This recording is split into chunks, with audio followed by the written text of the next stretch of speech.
financial argument. Follow us on YouTube.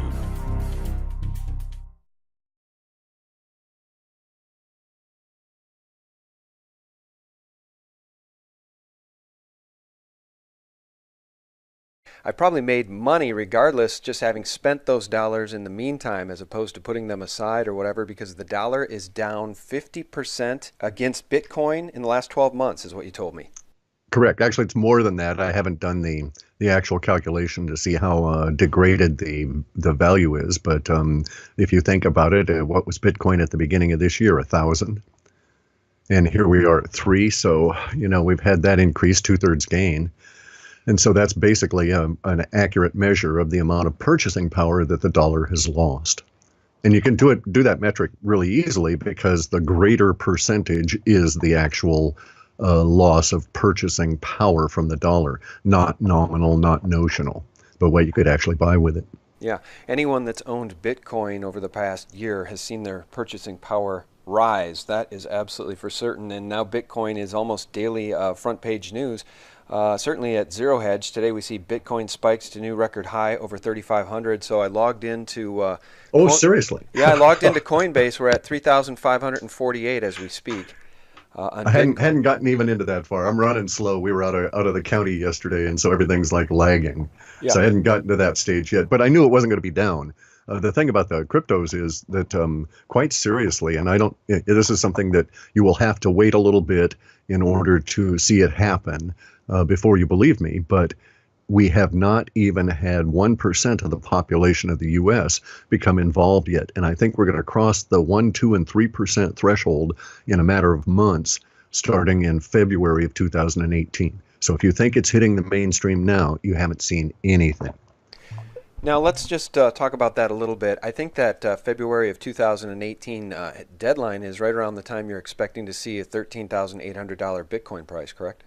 Correct. Yeah, that's been holding steady in the data. You have to understand we don't get numbers showing up every day. People think I can reach in and give them a number for a coin, and it does not work that way. But when we do get a number, the supporting sets, it's like a descriptor set, and it's the label for that descriptor set. So as the supporting sets keep piling in underneath that. And so its pyramid of support is broadening. So, and this has been going on for, I don't know how long, maybe 12 months, 14 months, something like that we've had these descriptor sets building and support under that. So I don't see any reason to think that we won't reach that. In between now and then, we're going to have a big quick rise up to like 6,800, and then a sort of a crashy couple of days. Might lose 30% once we hit this like I think it's like 6,888. Why Bitcoin is all triggered, or I don't want to use that word, but why it pivots around 888 number, the 8 number, I'm unable to say, but it does consistently seem to demonstrate that. And I think we'll drop down maybe as much as 38 to 40%, and then back up in a few days, and then off we go into February. And as near as we can tell in our data sets from this point, that'll be our last major pullback. Okay, and let's talk a little bit about Bitcoin Cash. When I mentioned Bitcoin at 35.48 today, that's to say nothing of your free Bitcoin Cash coins, guys, that you got if you held Bitcoin right through the fork there. And I'm not sure what Bitcoin Cash is at today. Let's say it's at 275. That's just free money, and I'm personally going to let mine ride. I've told this to my friends, just talked about it in a conversation with Joe and Brad Peters, the Intel software engineer, in a conversation we had last night about that Lynette Zhang thing and the blockchain and the evildoers. So we can talk about that if you like. But yeah. I told them I'm going to let it ride. I don't know what it's going to do. It could go to 10. It could go to 10,000. I don't care. I'm going to let it ride. It was free, so why not? Right. Well, here's something about the Bitcoin Cash fork as well. I don't know that the thrashing around at the moment relative to price is any kind of an indicator for what will be happening with it later. So the political machinations aside on its creation, nonetheless, the Bitcoin Cash now is an experimental test bed. Because there's less value that's locked up in it the way we have with Bitcoin, we're going to have a freer attitude about implementing changes within the Bitcoin Cash protocol. And so I think to a certain extent that may be a parallel if you will, operational development test bed. You shouldn't ever use any of those words together.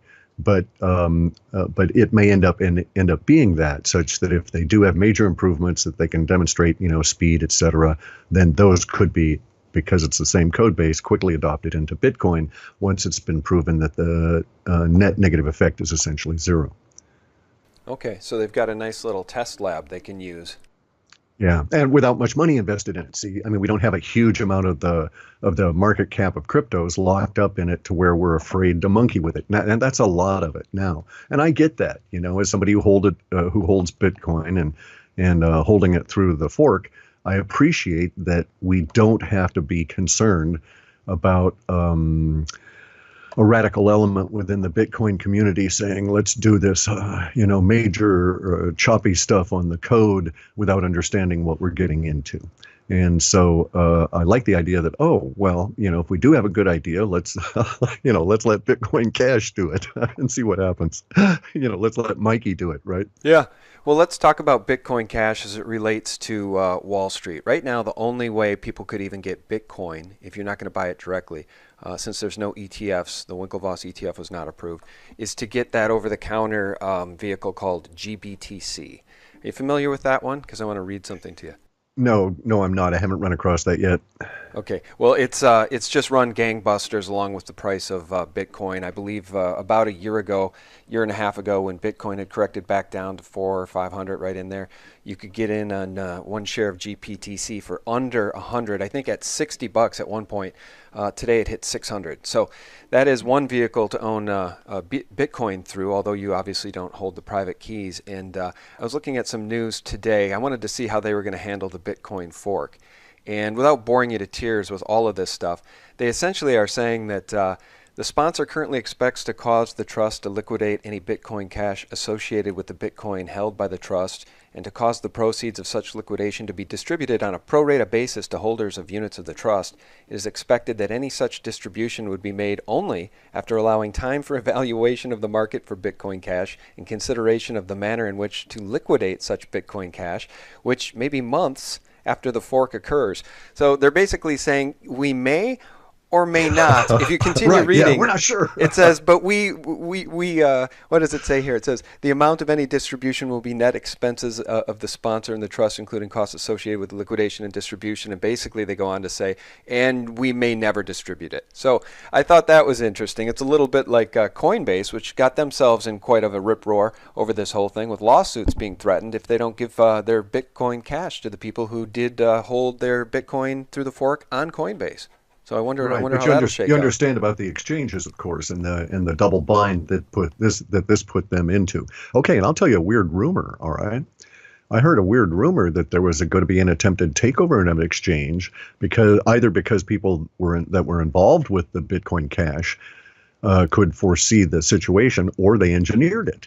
And the rumor is indeterminate. There's no real ability for me to validate it, but it sort of made sense, because the problem is the exchanges. Say that Coinbase, let's just choose Mythical Exchange, okay? So Mythical Exchange has got 40,000 new people signing up every week even, or month. All right, well, we can expect that those 40,000 people, they'll probably try and instantly on exchange, Mythical Exchange here, they'll try and buy something. The odds are that because they're noobs, they're going to try and buy a Bitcoin or an Ethereum because they're scared of everything else. We're just speculating here. But the net result is that out of this is that Mythical Exchange should be able to make a projection and say, well, look, we're going to need to be able to service and supply these 40,000 people, and we'll just concentrate on Bitcoin, and say that among the 40,000 people coming in, they each got a quarter. Okay, so they got to buy 10,000 Bitcoins a month to supply this demand. And the fact of the matter is, these exchanges, their profit margins, if you will, are met by maintaining a pool. So when you buy Bitcoin on the exchange, they say, okay, we sold it to you. And it's not actually until you take the Bitcoin and take it and put it in your own personal wallet on your PC, that an actual Bitcoin transaction happens. Because the exchange has got an algorithm that says, look, 9% of these people are never going to move it. Another 11% might move it. So we've got 20% to play with. So we don't even have to buy 100% of the Bitcoin. We only need to have 80%. And then we can use the rest of the money that's being spent on the Bitcoin as our float to cover our operational expenses. Sort of makes sense? Yeah, it's a little bit, it's fractional reserve Bitcoin. Yeah, it is. Fundamentally, it's fractional reserve all coins. Okay, it's fundamental fractional reserve all coins. Unless they're going to charge you a straight up fee of X amount for doing the conversion and make the calculations on how much it actually costs them in terms of time, energy, and everything. Bear in mind, when you buy on Mythical Exchange, you get your Bitcoin nearly instantly, but the actual settlement on the Bitcoin network might take 3 hours if they actually purchased one for you. And so they're sort of floating it to you anyway. Under the circumstances, they got caught in a real bind. Because say that we're just talking with 40,000 people and they only had enough actual Bitcoins purchased, they only had 80%. Well, they're only going to get 80% of the expected amount of Bitcoin Cash. So they had to do one of two things. They had to get all those people off of there, or they had to get a lot more Bitcoin. And you notice there was a push on Bitcoin, but there was not a huge amount of a spike in its price because even though there were a lot of exchanges trying to buy, they'd done it in a reasonable fashion, plus there was not that much available to be purchased. So the price started rising up and they sort of slacked off on that. And then you saw a lot of brouhaha about, hey, get your Bitcoin and get off our box before the fork. I mean, people sent me emails saying, what's this all about? And it's like they didn't want to be caught in the squeeze of then having to legally give you something they could not obtain because their business model prevented it. Make sense? Yeah, it absolutely does make sense. And I got mine off of Coinbase. You can't blame them, and they're not being evil or anything. They're just trying to stay in business, and they got caught out by this sudden shift that was sort of anti-business model to them. Yeah, I got my Bitcoin off of Coinbase about 8 days before the fork. I was really dragging my feet, so I got it on a Trezor. And let me just say this and compliment you on the effectiveness and the accuracy of the WebBot reports as it pertains to cryptos. We're still off the mark on silver, and we can talk about that in a minute and why you think that is. But you've been on the mark so much with Bitcoin that I'm hearing, Cliff, that people are running out and getting home equity loans and double mortgages and credit cards to go buy Bitcoin. I think that it's very likely we'll see $6,888 Bitcoin and potentially $13,800, potentially far, far higher. But don't you think it's fair to caution people not to go deeply into debt to buy Bitcoin? Yeah, I don't like debt at all. I mean, I hate it. That's where they have you buy the short and gnarlies, right? And so I understand it. It's a natural thing. Those people that are leaning that way really need to understand they have to service this debt. And then here's their other problem. They may get trapped out in the sense that there may be something within the Bitcoin not within the Bitcoin community going on such that, exchanges are having problems like they did now recently with the fork, or there may be some kind of FUD coming from regulation or something like this that would cause their investment to go down just at the time they needed to liquidate some of it in order to service the debt on the thing. So I actually can't give any financial advice. I mean, in this state, I could be sued for advising people to do their money in any given way. But I'm philosophically opposed to using debt as an attempt, or to being driven by greed to use debt as an attempt to make a killing in any market in any way. And this is how the touts take you, and that this is how you are harvested. Because people know that this is occurring. They know that there's this speculative mania moving up within the population. And there are many people out there trying to scam you one way or another. And you may even see banks start advertising, need a loan for Bitcoin. And it's like, boy, once that happens, you'd better run from that because we're getting close to another large correction. And the idea of a Bitcoin ETF is really absurd, mathematically absurd. And the reason that it's mathematically absurd is because there's no way for that ETF, if it's an actual holder of Bitcoin, as opposed to yet another Bitcoin Ponzi scheme or pool scheme like the exchanges, there's no way for an ETF to moderate these very large drops that Bitcoin has in its fractal pattern. Now, I'm not a chartist. but I know that the fractal pattern that I discovered a few years ago is active, and it'll be scaled up. So as we scale up to higher and higher heights, we're going to have bigger and bigger crashes. So what's an ETF going to do when there's a 38 to 40+% correction in a matter of, say, an hour or so, a consolidation or drop or whatever you want to say within the nominal dollar price of Bitcoin? The reason that this will occur is because the death throes, the heart attack that the dollar is having is going to be violent. And so they're going to try and save the dollar, and that'll cause, the dollar to momentarily get a little bit of a flush and thus rise relative to Bitcoin, and then it'll crash again, and then Bitcoin will gain more value and that kind of thing. See, so it's not Bitcoin being particularly volatile in and of itself, because the way the blockchain works, it actually moderates out wild fluctuations in activity, or attempts to. But really what's going on is that, the buttheads that are running the dollar don't know what they're doing. Everything they do aggravates the situation and makes it worse. And we all know that the trend is towards zero for fiat money, and we're getting really close to that.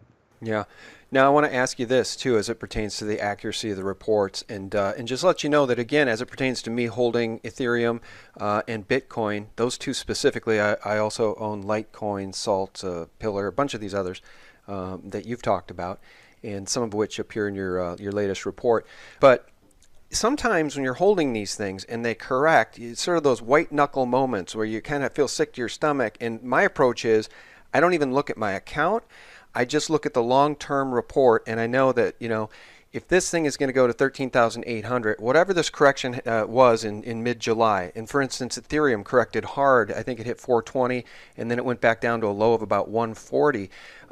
I held tightly, because I know that the WebBot report has said Ethereum at some point here, I think you said 538, we can talk about that. So I held on tightly. And the reason I bring it up is because I have a very, very smart friend who people would know, actually, if I mentioned his name. You'd know of this person. He's done very, very well in cryptos. He's an early adopter. And he was convinced that right after the Bitcoin fork would probably be a good time to sell his Bitcoin temporarily. He was convinced that there would be a big pullback, because if Bitcoin couldn't get past that 3,000 high going into the fork, and everybody who wanted it got in before the fork, he was convinced it was going to go lower, and he was wrong on that. And I didn't sell mine because I've got the long-term trend in mind. I'm going to hold for that 13.8 no matter what it does. So again, the accuracy of the report really helps people have confidence in just holding these things. So long-winded question, is that 538 price on Ethereum still valid? Sure, but bear in mind, you have to ask yourself, why do you care? It is only valid if you're going to try and trade Ethereum and buy it at that level. And I'm not saying that that's the peak of its tooth. So in Ethereum's fractal pattern is very much more violent, as we've seen demonstrated repeatedly, than is Bitcoin. There's also this tuple that goes on there, this occurring 3 times within its fractal pattern. And I expect that Ethereum will continue to demonstrate that pattern, although the base at which these teeth are formed may widen out over time as we get going and it becomes more stable. Nonetheless, though, the correction ratio that we get with Bitcoin is in the 60 and 70%. So the idea is that, Ethereum. And so the idea is that when we get up into the 500s in Ethereum, the next time there's going to be a correction, you might be able to buy back in as low as, maybe the 200s, something like that. So it is going to have that pattern. Of course, the issue is, when is the temporality of that going to manifest? And that's really the tricky part of this. We're in an interesting period of time. The reason that I can state now that the reason that the crypto forecasts are so accurate is because I've lived through so many technology cycles, and that's what's going on here. And I would dispute you that your friend is an early adopter of Bitcoin. He's actually an innovator. I would actually dispute anybody that says we're out of the innovator stage, because I don't see any of the early adopter language. Bear in mind, I've been involved in the technology intrusion into populations in large scales. So, for instance, I've been involved in giant networks being set up for major corporations that would have 100,000 or more employees. So that's a cultural center. And you have to, as the person that's in charge of not only setting up all of the equipment, but introducing it in a smooth way into the culture and providing all the training that these people need, then you have to get to the point where you recognize the flow. And you as one of those individuals, I would actually look for the innovators in the early stages of the process and bring them in to be the cadre within that organization that then trained the early adopters. And then we would cross the chasm. The early adopters would get in there, they'd be happy with it. The innovators are always pumped up about it, but the early adopters are happy. And then there's this like period where it's just sort of flat, and then it goes mainstream. Okay, we're nowhere near that. We're just about ready in February, by the way I reckon these things linguistically, to take the step from innovator into the larger crowd that is the early adopters. So we're about from 3%, or going from 1% to 3% on this. And at that stage, it's once we reach 3%, we'll never go back. It's going to continue going and continue going. Once we reach 10% of the population, then we'll all be involved for the next few decades, converting everything over, just as all of us became involved, even peripherally, as end users in the mass digitization of all the documents of government and folding all of that onto the internet. So, I mean, we all participated in it at some level. I was actually part of projects where we, ran millions of documents through scanners and OCR and all of these scripts to extract all the information and that kind of thing. But everybody at some level was alive, that's alive now, was in the process of that. And so we're in that now. We're in the process of our entire human society eating the concept of money by software. Software is becoming money.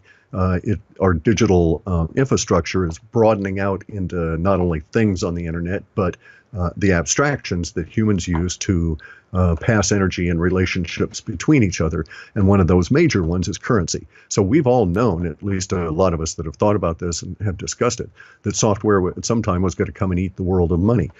And a lot of people said, digitized stock market and so on. And I said, no, there had to be something else. It had to be broader than that. That's why I was looking for something like Bitcoin without knowing what it was way back in 2005.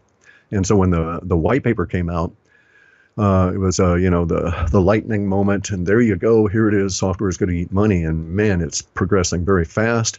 We're about to cross into that, as I say, from the 1% threshold into that group that will ultimately yield us into the 3%. Those are our early adopters. I'm seeing the very beginning of that language being forecast for February. It should become visible to anybody that's paying attention by about May. And so I have no idea at this stage, because I don't have any numbers being offered, as to what Bitcoin and Ethereum might be at May of next year. But we won't be talking the kinds of digits that we are now. Okay, and just two more questions in order to be respectful of your time here. And the first question here is one that, it's the type of question you got to ask because you don't want to ask it. I don't want to open up this whole Lynette Zhang AC chain can of worms thing again, because you were actually kind enough, you're such a gentleman, you're like, emailed me last night saying, just a heads up, I don't agree with Lynette Zhang's position on this, but if you want to talk about it, we can. I feel like she's kind of been put through the ringer enough, and I did have a really nice conversation last night with Joe and Brad Peters, but let me ask you just in terms of the big picture. Knowing that I think JP Morgan or Goldman Sachs or both have now patented some blockchain technologies or something that they're working on, knowing that the banks have done nothing but evil to humanity for a very long time, do you think it isn't within the realm of possibility that the Bank for International Settlements and or the IMF could be trying to implement or hatch a plan to no blockchain to that's ensnare humanity? Guys, sorry.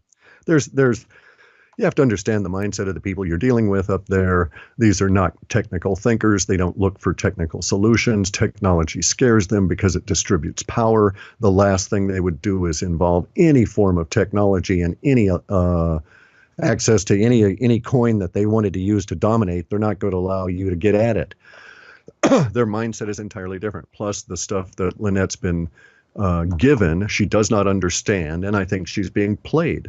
I say that because I saw briefly some of the video with no sound, and I saw some images coming up that she had presented, and I could not find them in the original Chinese video. So I think someone dubbed in some things to make her think that it's a little bit more sinister than it is. However, that aside, if my old eyes simply missed those two elements I was looking for, still, The supernodes, the description, all of this is just a pie in the sky by a Chinese company that wants to try and out-dominate the banks. And they have no connection whatsoever to officialdom in any way that I can find. I was very upset personally with only the characterization, okay? That she didn't understand the information is neither here nor there. What I found to be somewhat dodgy in terms of the vibration it's putting out into the community is the characterization of this company in China as being mysterious. No, there's no mystery there. You can find anything you want about them. They're not trying to hide anything. And the code segment that you presented that your friend from Intel popped up, that was filling an array with some values. I can write a coin and tie it to the SDR and it's meaningless, just as their coin is meaningless. And you'll note that there's nothing in their code that says go out and find the relative value of the SDR based on the formulas given by the IMF on these currencies. All it does with that little code snippet is fill an array for a display so that you would know what an SDR is based on. This ratio of, or these fiat currencies, and it doesn't even give you the appropriate ratio. And those are all multipliers anyway. And the SDR is not a traded commodity in that sense. So yes, I agree with you. The guys at the top are a bunch of evil bastards, and we got to watch out for them, and they're sneaky, and they're trying all kinds of stuff. But their approach is infiltration, not competition. And no, they don't, if you can't beat them, join them. They don't buy into that kind of a philosophy. These people have a much more twisted mentality. So under the circumstances, it's FUD. It's fear, uncertainty, and doubt. It's being spread. The Chinese coin, AC coin, is just like if I decided I was going to take on the banks, I might try and do a digitize everything coin as well. And I would put it on those kind of structures. The idea of the super node is really anti blockchain, and it tells you right off the bat that these people are basically scamming because they're going to run a centralized system, and they're claiming a connection to the SDR that they're not authorized to make, but the IMF and these people could not stop them if they tried. Anybody can make a claim that their coin is going to be hooked to the SDR somehow.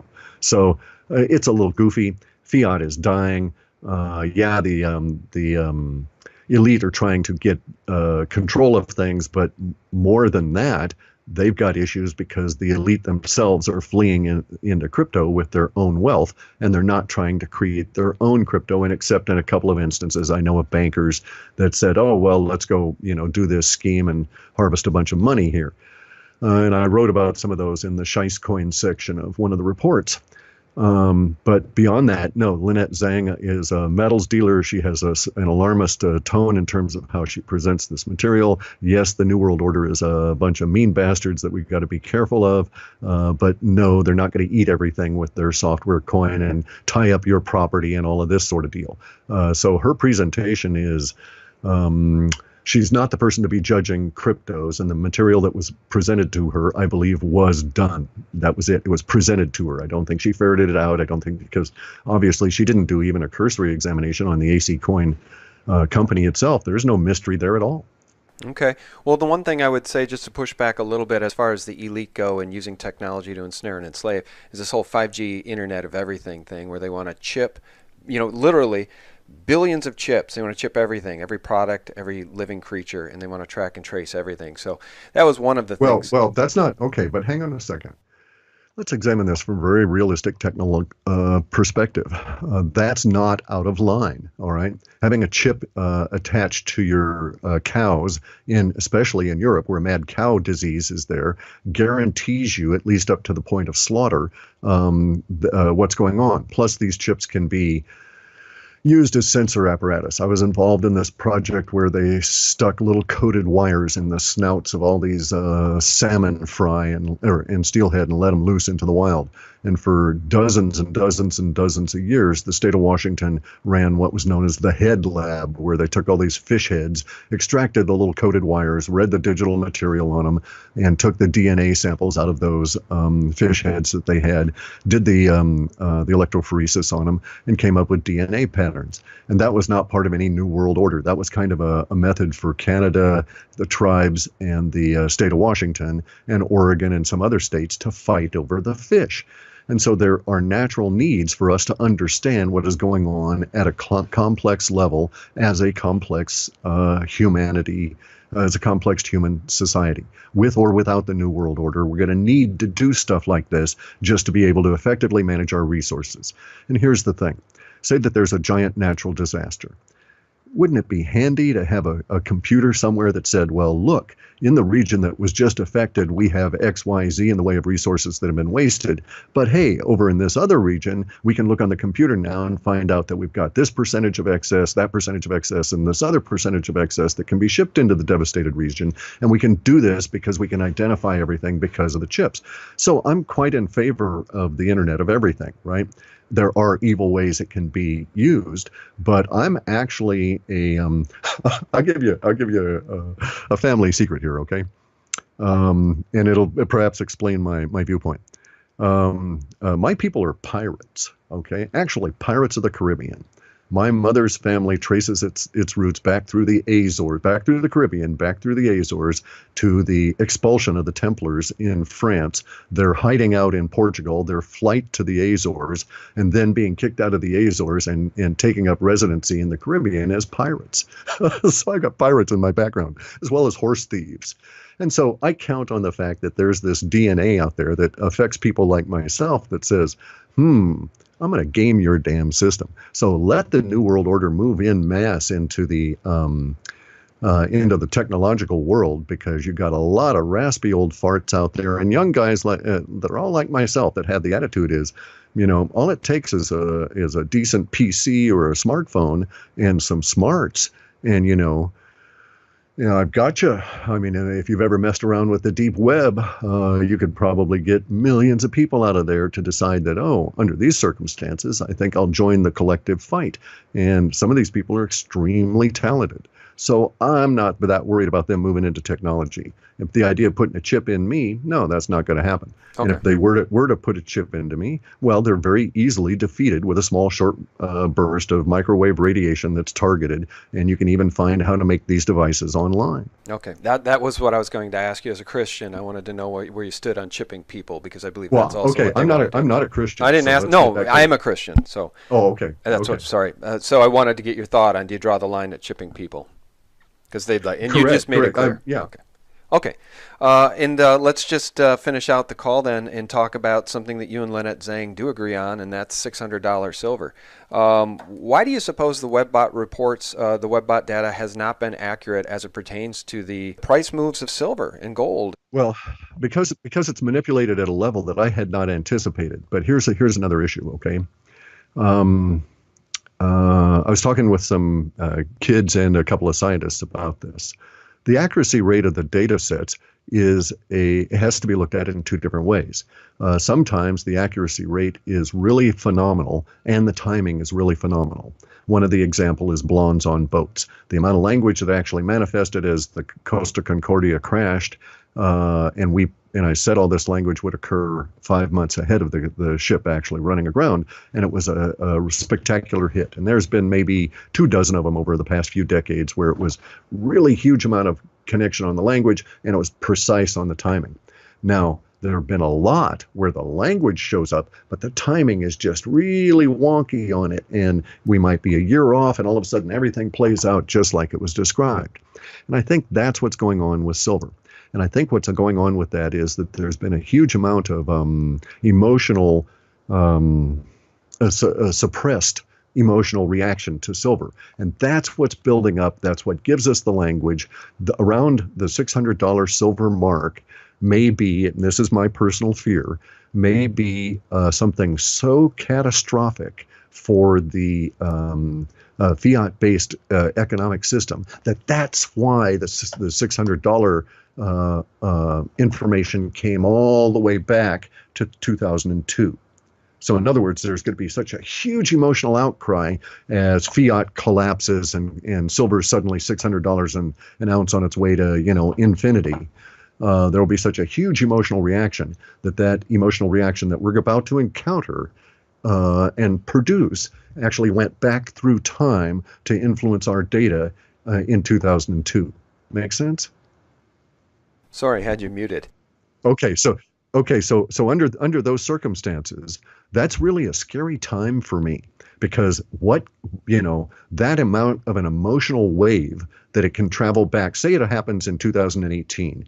Okay, we're looking at a 16-year time frame then from the event occurring, and then the previous description of that event showing up for the first time in our data. And it has held solid since then, that at some point, all these linguistics are going to clump around $600 an ounce silver. And like I say, that stuff is very scary because of all of the other linguistics. Now, we're in that period of time now. There's no reason to be scared of it now because it's going to happen. We're going to just have to live through it. And we're also coincidentally picking up a lot of the ancillary sets of that $600 an ounce silver, which is the degradation of the infrastructure here in the United States, the political degradation, the threat of nuclear war, the strange energies from space, and all of this stuff that was all tied into that way back in 2002. And so that's really the issue there. It's a misinterpretation on my part insofar as the propagation of the emotional wave outward. My propagation studies when I did this all through the 90s had to be based on a growing internet, not anything stable, but a continually growing internet. And I'm convinced that the propagation studies, should I run them again now, and they took years, would yield a different set of metrics that I could use to fine-tune my predictions in a general sense, my forecasts. And the propagation studies that I did 18 months ago that allowed me to really dial in on the cryptos have further convinced me that that is indeed the case. I was able to run a quick set of propagation studies over the course of about 6 months based entirely on crypto language because the niche was so narrow. I could easily get the stuff in. It was just a shot in the dark if this would work, and indeed it did. And so there we are. We've got a formula for approaching this that now has proven itself accurate for, like I say, at least close to the last 2 years on the cryptos, and extremely accurate in many cases. So that's really what's going on is relative to the forecast and so on. So getting back to the gut level, that that kind of thing. If you're experiencing those kind of emotions relative to buying into cryptos, probably you shouldn't. This is one of the things for me is you buy it, you forget about it. It's a long-term hold. I'm not into the trading mentality. And so that's really where the focus of our report is. Now, some of the people are pulling language out of the reports to do trading, and more power to them, because I know that I'm going to get, say, a 5% gain or a 15% or 30% or whatever it is, whatever my gain is on Bitcoin between now and the 13,000 mark, right? Okay, well, I know that there are people that if they trade it accurately could double or triple or quadruple the amount of overall gain that might be in that coin. But I don't have the stomach to do that, nor do I have the smarts. So, that's kind of where I'm at. I'm with you on that as it pertains to that 6,888 mark, right? I mean, you're saying there could be a big pullback from there. So, if you had the wherewithal to do it, and you wanted to really gut check yourself, you could get out around 6,800, 6,900 and wait to buy back in. You'd end up getting more Bitcoin. My problem is that historically I've been a terrible trader with stocks. I'm worse than you. I don't want to screw myself out of my crypto, so I tend to just hold it. I white knuckle it, Cliff. Yeah, well, I don't bother with the white knuckle because the value of the crypto, the nominal dollar amount, is meaningless to me because I'm now shifting my mind over to the purchasing power of the crypto. Who cares what the purchasing power of the dollar is? It's kind of like when I was a kid, right? We went to Germany, we got US dollars, we'd get Finning from, Finning and marks from the German. Or you're going down to Italy and you get lira. Well, when you're in Germany, you don't give a rat's ass as to how many lira you get for your dollar, and vice versa. And so that's kind of what it is, right? Unless you're actively going to sell at that point, that's really the only time to concentrate on prices. And like I say, I didn't even know what they were. I don't check them daily. I could care less about the market cap. I've got other stuff to do. And the crypto world is going to go on because it's a technology adoption phase. Only it's for all of humanity on a primary emotional kind of thing. And it's going to take decades and decades and decades. So this is like way early days, and the fact that you're discussing this now is one of these like generational myth things, right? When you talk to your grandkids or great grandkids, you can say, well, back in the day, I was there when Bitcoin was born, And, and here Bitcoin is at that time might be, $1 million each, something like that. But you won't care because it'll be actually purchasing power, and you may not even measure it in the dollar, because who will care about the dollar at that stage? Yeah, I'll leave you guys with this. I guess according to CLIF, if you get into Bitcoin, Ethereum, Litecoin, any of these others today, you're actually still an innovator as opposed to an early adopter. That's how early we are in this crypto phase. Well, this crypto sea change, I guess, right? Correct. Well, the death of the old system, and we're birthing a new one here. Yeah. And that's why we've got all these birth pains, guys. That's why we've got the FUD. And that's why the system can be manipulated by people putting out bad language and, funky trades on Ether Delta. And it's kind of like, who cares about all of that stuff?